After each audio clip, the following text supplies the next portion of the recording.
Are we the generation that's going to see the return of Christ? I believe we are. So there's this theory that God has a 7,000-year timeline for humanity. And at that 7,000-year mark is when Christ returns. Now, while the earth may not be 7,000 years old, I believe humanity is. Let's check this out. So according to the biblical timeline, from Adam to Abraham is roughly 2,000 years, Abraham to Christ, 2,000 years, and then Christ to today is almost 2,000 years. Because most scholars debate whether he died and rose in AD 30 or in 33, and if you add 2,000 to that, that brings us to 2030 or 2033. And it's interesting that a day is like 1,000 years to the Lord, and 1,000 years is like a day. And so we know that God created the universe in 6 days, and then he rested on the seventh.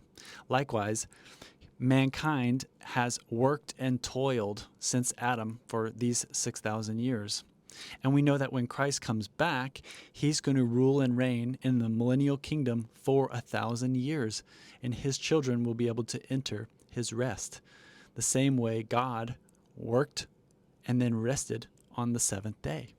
And so, guys, I think that we can all sense that something big is around the corner. It's coming. It's crescendoing into some sort of climax.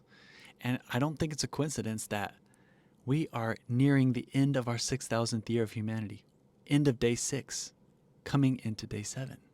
So before you guys jump on me and say, no one knows the day or the hour, well, Jesus actually rebuked the religious leaders at that time because they didn't recognize him. They didn't recognize their own Messiah. They didn't know the signs of his first coming. And we can learn from the parable of the fig tree that we can know the signs of the times and his nearness. And Paul says that actually this day shouldn't surprise us. It should not come upon us like a thief. We should be watchful. We should be ready. We should be hoping. We should be looking.